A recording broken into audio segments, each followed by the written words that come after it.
In the spring of 1879, when the snowpack on Caldera Ridge finally began to give way to the longer days, the freighters who worked the eastern slope of the San Juan Mountains in Colorado Territory made a habit of riding the high trail before they trusted their wagons to it.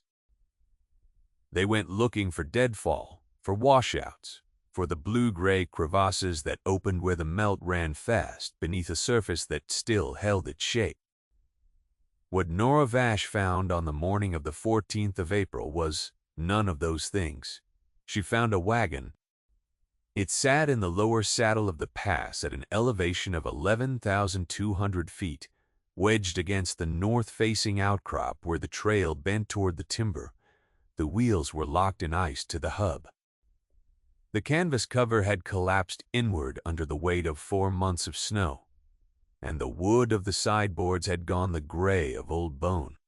A single ox skull, bleached and stripped clean by the winter, lay in the trail 10 yards ahead of it, still wearing its yoke iron. Nora was 26 years old and had been alone on the mountain since November. She had wintered in her father's old survey cabin, 3 miles below the pass, living on salt pork, dried corn, and the careful certainty that no one in Alamosa would come looking for her until the snow closed the lower trail. She had wanted it that way. When Emmett Vash had died the previous September, the survey claims he left behind had been dismissed by the territorial office as unregistered and therefore void. 22 years of her father's work on these mountains, folded into a stack of papers and stamped without a reading. The clerk had not even looked up when he told her. Nora had taken her father's surveying instruments and his field notebooks and gone up to the cabin with the intention of thinking about what she intended to do. She had not fully decided. But she had been thinking for 4 months, and the thaw had come, and now there was a frozen wagon in the pass that had not been there in October. She stood in her father's coat, the wool so worn at the cuffs it was nearly silk, and she looked at the wagon for a long time before she touched it. The team was gone, not dead in the traces, but gone, which meant someone had cut them loose, or they had broken free on their own. The wagon tongue lay dropped in the snow at an angle that told her the team had gone down in a hurry. The brake was set. She found that detail first before she had even brushed snow from the driver's box, because the brake handle was iron and the iron had rusted a particular shade of dark copper that stood out against the white. Someone had set that brake carefully and deliberately before whatever happened next had happened. It was not the action of a panicked man.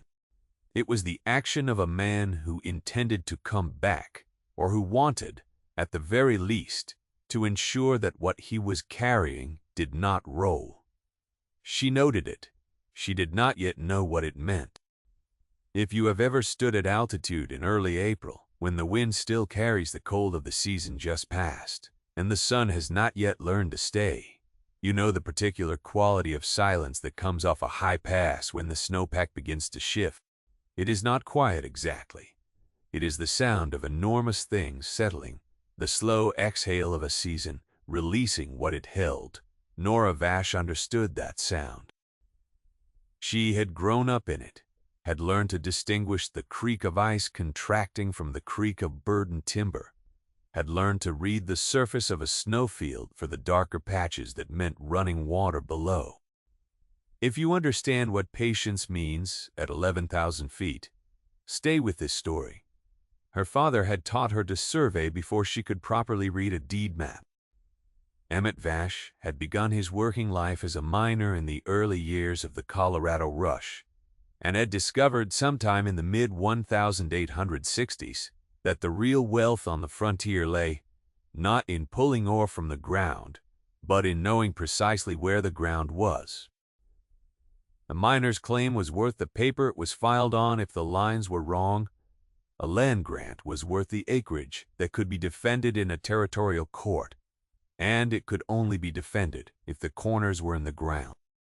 He had taught himself the instruments, the mathematics, the method of triangulation by which a person could fix the position of any point on the surface of the earth to within a few feet, and he had eventually been competent enough at the work that the territorial government had hired him on contract. Though the contracts paid modestly and required him to be in places no one else wanted to go, he had taken Nora with him when she was old enough to carry a rod without dragging it. She had stood in creek beds in September snow, holding a painted stave vertical while her father peered through the telescope of the level and called out the readings. She had paced distances in terrain that resisted pacing, through boulder fields and across loose talus where a misstep meant a broken ankle. By the time she was 14, she could operate the transit herself and read a vernier scale in poor light. By the time she was 18, she could do the triangulation in her head while her father checked her work on paper. What he had also taught her, in a way that was less formal but no less deliberate, was how to read a scene. A survey he had explained once while they sat on a ridge above the Conejos River, eating cold biscuits and watching the clouds move over the peaks, is not the map. The map is what you produce at the end. The survey is the question you put to the land itself, asked through the instruments and answered through the readings and the calculations. You ask the land what it knows, and then you listen to what it tells you. Everything else follows from that. She had been asking the wagon what it knew for 20 minutes when she found the lock. It was on the rear gate, which was a common enough location for a padlock, but this one was a Slaymaker lever tumbler model, the type used on express shipments and bonded freight, with a solid brass body and a hardened steel shackle. She had seen that pattern of lock twice before in her life, once on an assay office strongbox in Pueblo, and once on the document chest her father had kept bolted to the floorboards of his survey cabin here on Caldera Ridge. The document chest that had been empty when she arrived in November, empty and standing open, with the bolt hasp pried away from the wood, which she had noted and cataloged as a fact in her mind in the same way she cataloged everything, without yet knowing what it fitted with.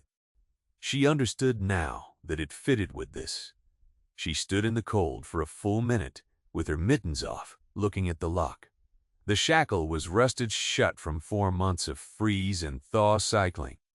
The lock body had resisted the rust better, being brass, but the shackle had gone the color of an old penny, and the keyhole was packed with hard-packed ice. She breathed on the keyhole 3 times, slow and deliberate, the way her father had taught her to treat a stiffened instrument component in cold conditions. Warm the metal gently, never force it, let the material respond at its own pace.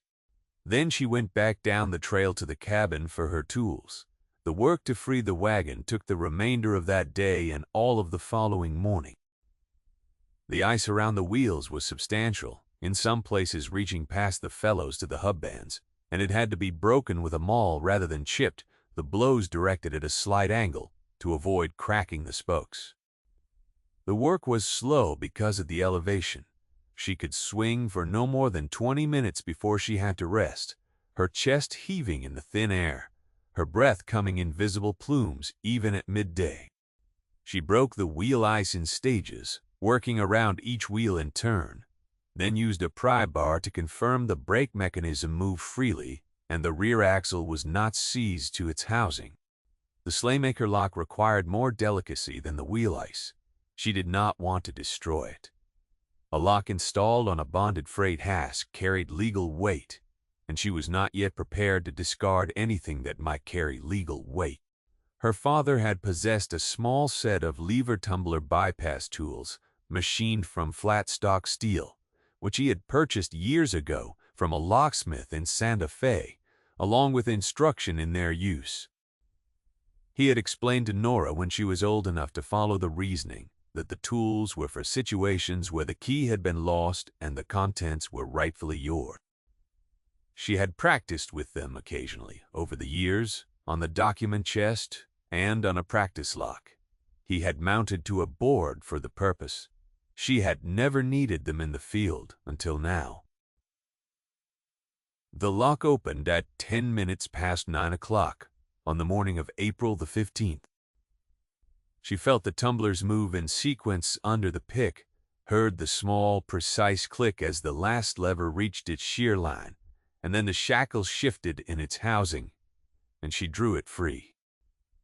She held the open lock in her palm for a moment, feeling the weight of the brass body and the heft of its manufacture, the quality of a thing made to be permanent, and then she set it carefully in the snow to her right, where it would not be lost.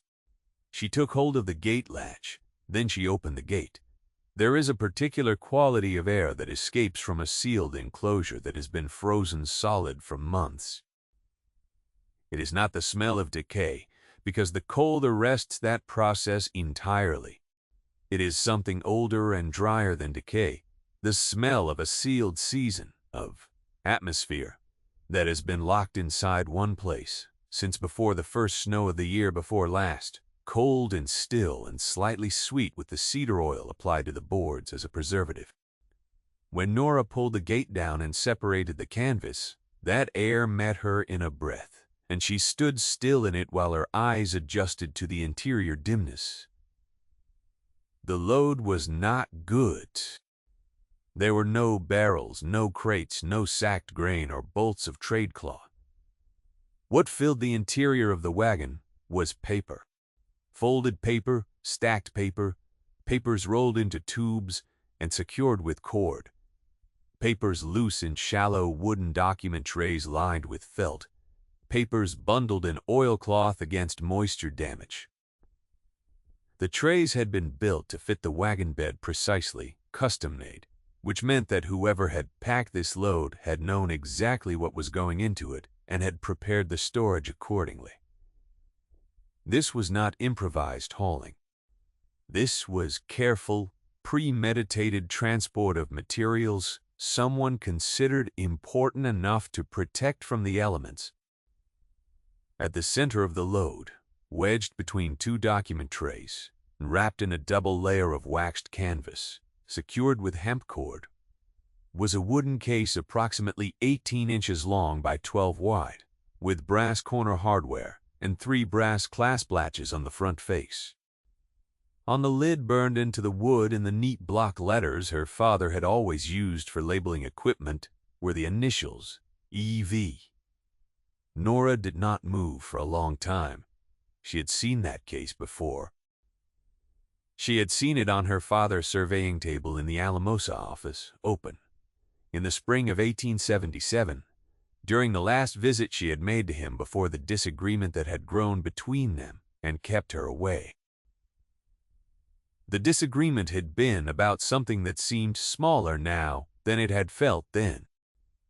In the case spread open for inspection, because he had been checking something, had been the master field books, the primary records of every survey Emmett Vash had conducted in the San Juan Basin since 1861. Not copies, not fair transcripts or summary plats.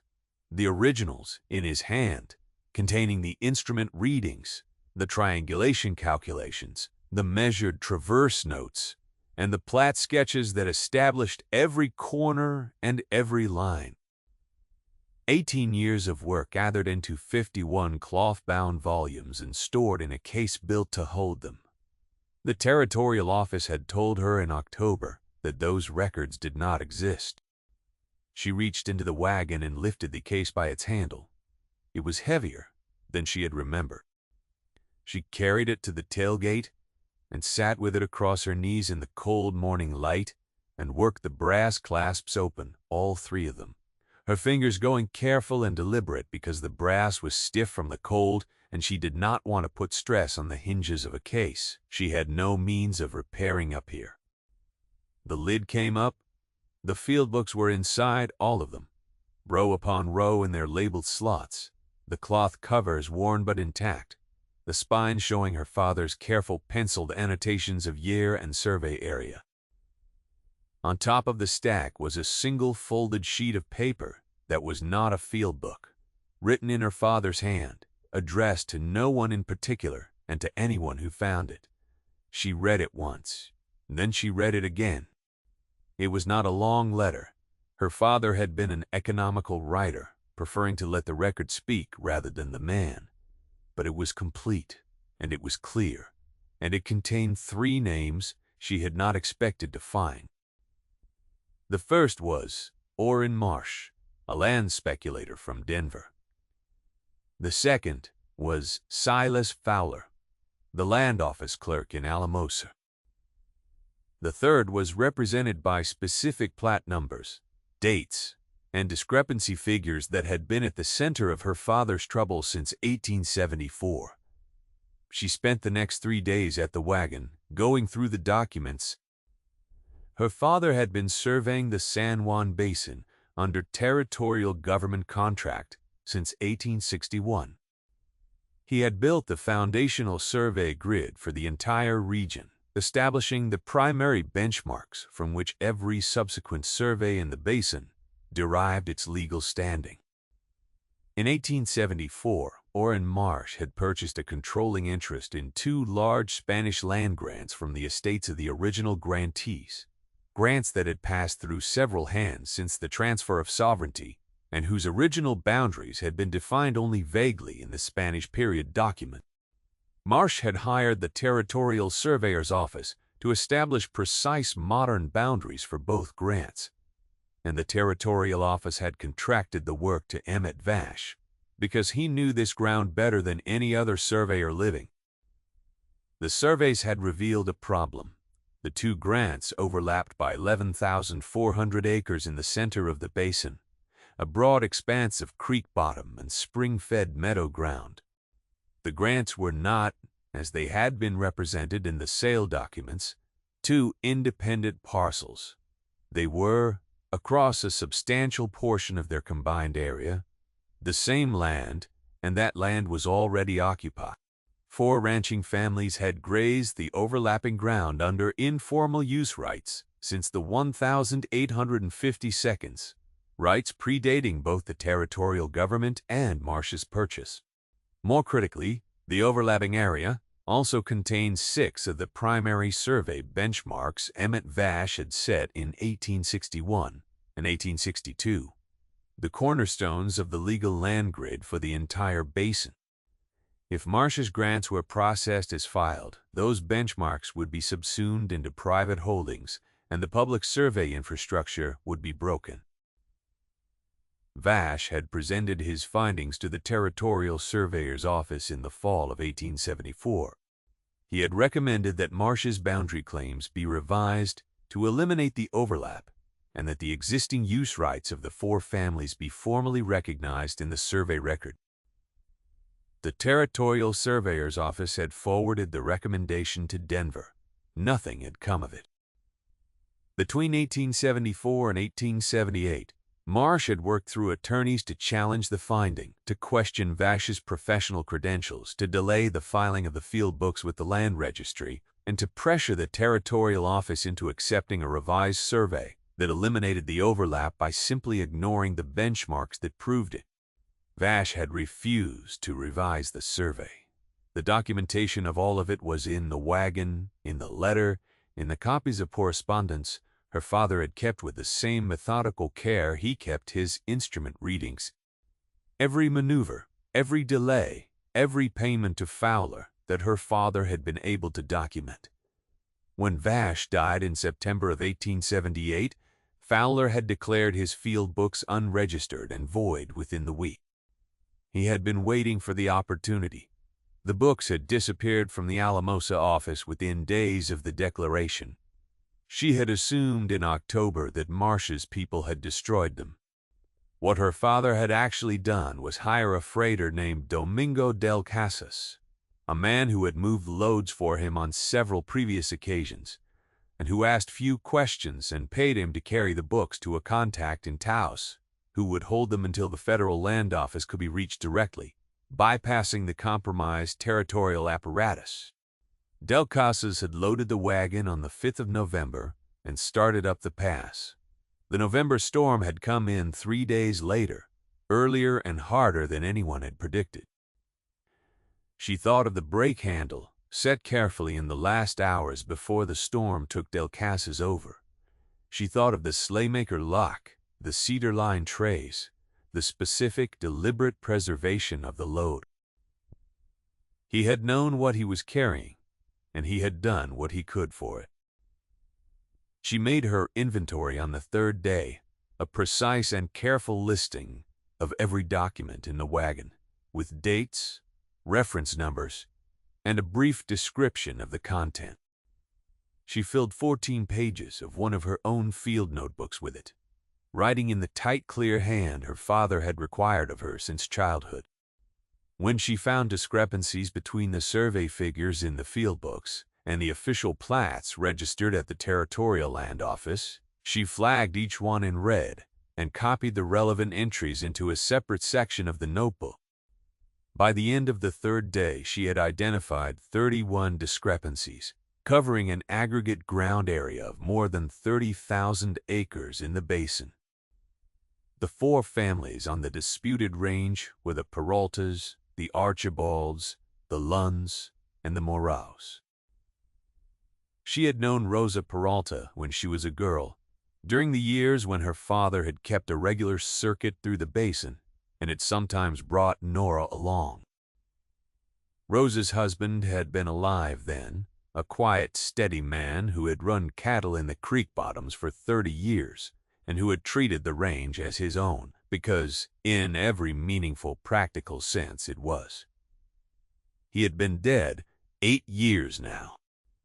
Rosa ran the operation with 2 hired hands, and her youngest son, the removal notices had gone out in September of 1878, 4 weeks after Emmett Vash was in the ground. Nora spent one more day at the pass after completing the inventory. She repacked the wagon with care, replacing the oilcloth wrappings and securing the document case in its original position between the trays. She refastened the gate with wire from her surveying kit, since the lock's shackle had seized again, and she made 2 complete sets of handwritten copies of the most critical documents on the spare drawing paper she carried for field sketches. One set she rolled into a tube and packed into her saddlebag. The other she placed in a tin box she had brought up from the cabin, sealed the box with grease applied from the tin she'd kept for her boot leather, and buried it in a crevice in the granite outcrop 10 yards north of the wagon. Then she went back down to the cabin. She waited out the last of the snow over the following week. She used the time to write a formal complaint document in the clear technical register her father had trained her in, citing the relevant federal land statutes and territorial survey regulations by section number, naming the specific plat records and survey dates, and documenting the chain of custody from the original survey through Del Casas's transport to the wagon's current location. She wrote it as a finding of fact rather than an accusation, as a surveyor states what the instruments show and what the measurements establish, without editorial opinion. She wrote it twice, keeping one copy, and she addressed the original not to the Territorial Land Office, but to the regional agent of the Federal General Land Office, whose jurisdiction superseded the territorial apparatus in matters affecting the federal survey grid. She had researched this distinction carefully before coming down from the mountain. She had wanted to arrive at the right door. The first week of May, she came down from the mountain. She went first to the Peralta place, which sat at the south end of the basin in a hollow where the juniper ran thick along the creek. The ride took most of a morning, the trail still soft in the low places and the willows in the creek bottom just beginning to show green. Rosa Peralta was in the side yard when Nora rode in, spreading, washing over the fence rail with the economical motions of a woman who has done the same task 1,000 times and wastes nothing on it. She looked at Nora across the yard and did not speak immediately, simply took her measure for a moment with the patient attention of someone who has learned to assess situations before responding to them. Nora said she had come down from the mountain. She said she had something Rosa needed to see. Rosa brought her inside without questions. The kitchen was low-ceilinged and warm, smelling of coffee and wood smoke and the dried oregano that hung in bundles from the rafters. She filled 2 tin cups without being asked, and set them on the table, and sat across from Nora with her hands folded, while Nora laid out the documents. She read each page through fully before moving to the next, and she turned completed pages back rather than leaving them face up, a small discipline of attention that Nora recognized. When she was finished, she was quiet for some time. "He came here last August," Rosa said finally. "Emmett. He sat at this table, and he told me he was making arrangements. He said the situation would not stay as it was. He did not tell me what the arrangements were." She set her cup down. "I thought he meant a legal suit. I did not hear from him after that." She was quiet again. Through the window, the morning light lay across the yard, the washing still on the fence, the bare ground showing the first pale stalks of new grass between the rocks. "What do you need from me?" Rosa said. It was not a question about whether she would help. It was a capable person asking how. Nora told her she needed a sworn deposition testifying to the length of the Peralta family's use of the disputed range, and to the fact that no survey notice had ever been properly served on them before the removal order of September. She also needed Rosa to understand that the process would require patience, that the complaint had to go to Denver through the federal land office rather than through the territorial apparatus, and that the federal machinery moved at its own pace regardless of urgency. She said she would not pretend it would be fast. Rosa said she had been waiting since 1874 for someone to use the correct word for what Marcia's lawyers had been doing to the families in this valley. She said she could wait longer. They rode into Alamosa together 4 days after that, Nora, with the original document case and canvas, strapping across the saddle behind her, and her copies in her coat lining. The Federal Land Commissioner's regional agent occupied an office above the hardware merchant on the south side of the main street, a man named Harker, who had been sent down from Denver 2 years earlier, and who answered to the General Land Office in Washington rather than to the Territorial Administration. He was slight and precise, with the careful manner of a man who understood that the weight of his authority derived from the accuracy of his record-keeping rather than from any personal force. And he read Nora's complaint document in silence, then read it again, then set it down and placed both hands flat on his desk. He asked her 3 questions: whether the field books were original, whether the freighter Del Casas could be located, whether she was prepared to make a sworn deposition. She answered yes to all 3 in the same order. He sent a writer to Denver that afternoon. The investigation that followed was neither swift nor dramatic, which was precisely as it ought to have been. The Federal Land Office dispatched 2 surveyors from Denver in the 3rd week of May, experienced men with good instruments, to run selected traverses from Emmett Vash's field books against the ground and verify that his readings could be confirmed by independent measurement. Nora rode with him on 4 of the traverse days, reading out the recorded instrument settings from her father's notebooks, while one of the federal surveyors occupied the instrument and the other searched for the benchmarks. The marks were all still there, set in granite at each case, the chisel cuts clean and unambiguous. The federal surveyors had not expected her to know the terrain as she did. By the end of the 2nd traverse, they had stopped explaining the process to her and begun asking her questions instead. Domingo Del Casas was located in late May through a combination of inquiry along the freighting routes south of Taos, where he had worked since recovering from the November ordeal. He had walked out over 3 days through high country conditions in early winter that had very nearly finished him, leaving the wagon because he could not move it, and could not, in the state he was in, return to it. He had not reported the wagon to anyone in the months since, partly because he had expected to be charged with the loss of the load, and partly because Marsh's name had been prominent enough in the territory that the prospect of involving himself in the matter had seemed, from his position, to offer very little safety. He gave a deposition to a federal notary in early June. It confirmed everything Nora had reconstructed from the documents. Fowler, the Alamosa land office clerk, submitted his resignation in late June. The resignation letter cited personal reasons and gave no further explanation. He was gone from the territory within a month.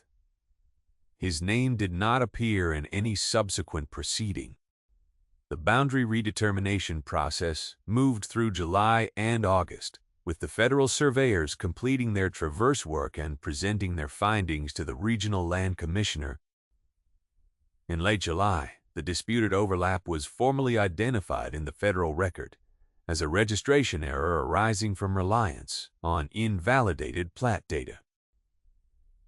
In August, the removal orders served on the Peralta, Archibald Lund, and Moreau families were declared void, the plat records underlying them having been determined invalid. Marsh's boundary claims over the overlapping acreage were suspended, pending formal correction of the grant surveys, a process that would take the better part of another year and would ultimately establish the grant boundaries where Emmett Vash had always said they belonged. Nora was at the Alamosa land office the morning the formal order arrived from Denver. She was there not as a claimant, but as the person who had carried the evidence to the right door, and Harker, who by that point had developed a measured and precise professional regard for her, showed her the order at his desk before it was posted. She read it standing at his window in the morning light.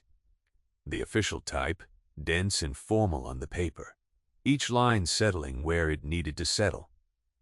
She folded it and returned it to him.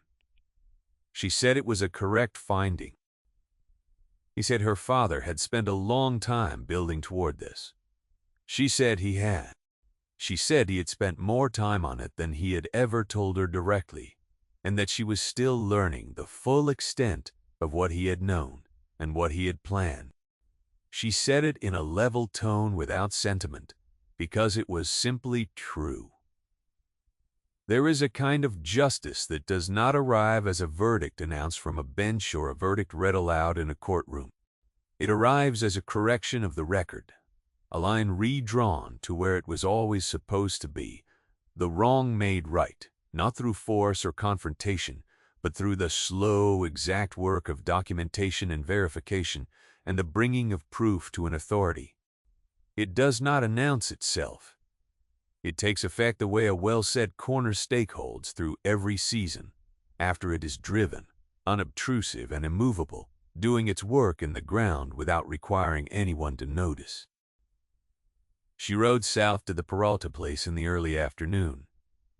Rosa was in the kitchen garden pulling the last of the spring weeds from between the bean rows with the focused attention of a woman working at a task she finds satisfying. She straightened when she heard the horse and looked at Nora across the fence with the same measuring patience she had shown at their first meeting. Nora said, "It was done." Rosa stood for a moment with her hands at her sides. Then she wiped them on her apron and said, "Come in. There is coffee." It was exactly the hospitality she would have offered for any visit, in exactly the same tone, and it was precisely right for what had happened.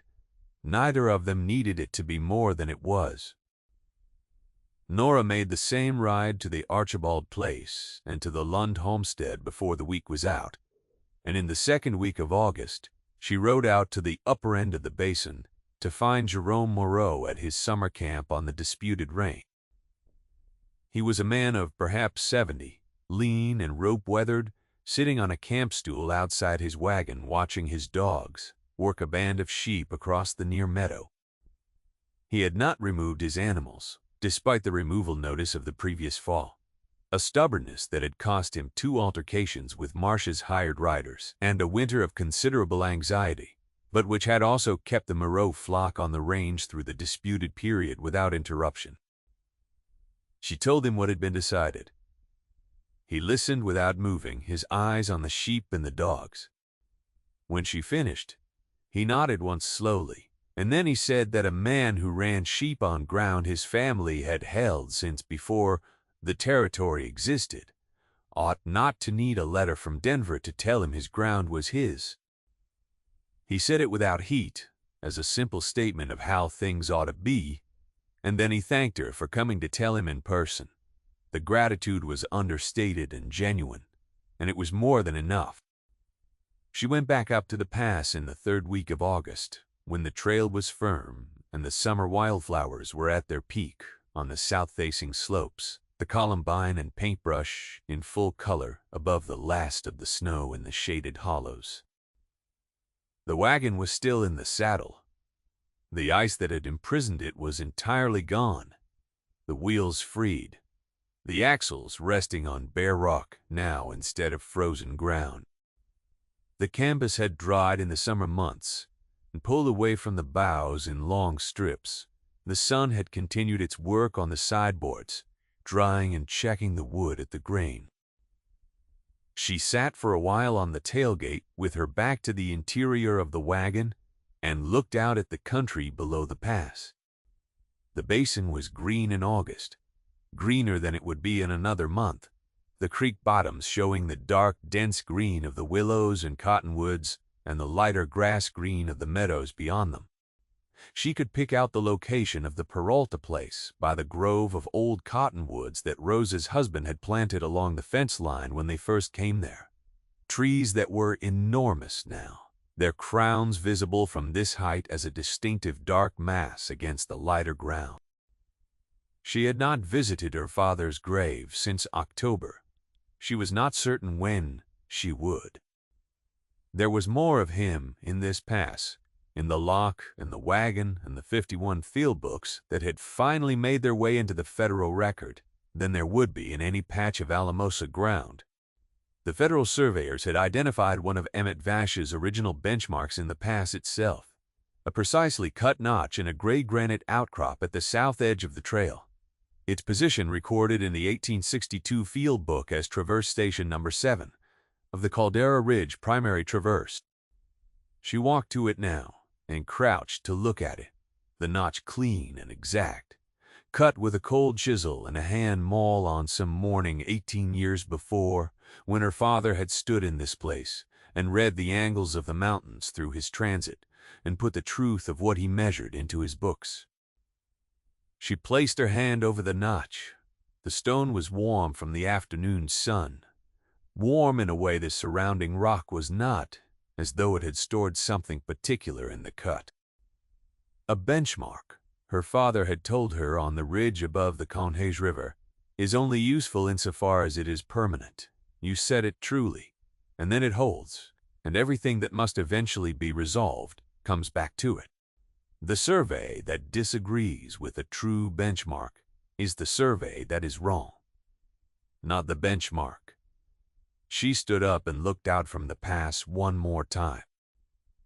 Below her, the basin ran south and west in the summer afternoon, the creek lines bright where the water caught the light, the meadows drying to gold at the edges, already the far ranges faint in blue.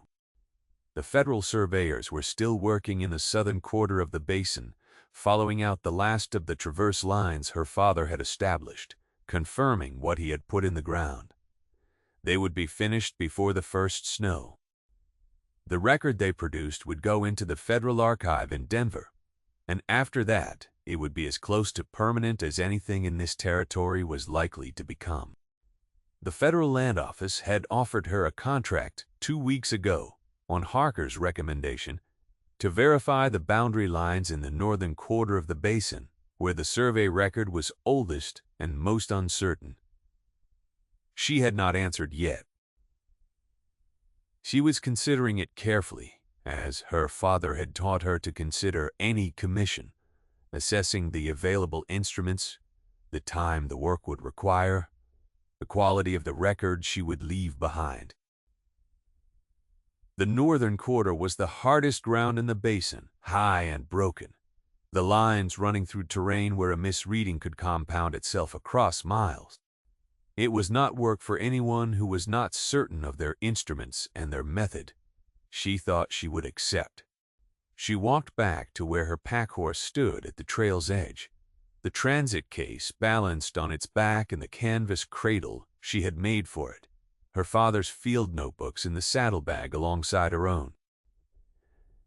The afternoon light was going amber over the high peaks to the west, the sky above the ridgeline deepening toward the particular blue that came just before the color left it entirely.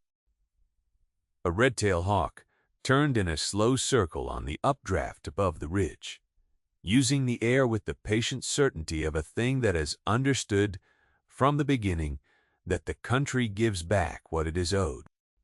Denora mounted and rode down out of the pass as the evening began to settle, carrying her father's instruments and her own careful eye, and the knowledge held in her chest, like a counted bearing that the work done here had been done correctly, that the marks were in the ground and the record was in the archive, and the lines were where they had always been. Behind her, the granite outcrop held the benchmark notch in the cooling air, as it had held it for 18 years, indifferent to the seasons and to every argument made against it, waiting for the next surveyor with the skill to read it truly. The ground remembered. If you have ever known someone who kept careful records when the easier choice was silence, leave a word for Emmett Vash in the comments below. And if this is the kind of story that keeps you company in the evening, there is another one waiting for you when this ends. A young woman in Wyoming who spent a winter proving what a ruined freight office already knew.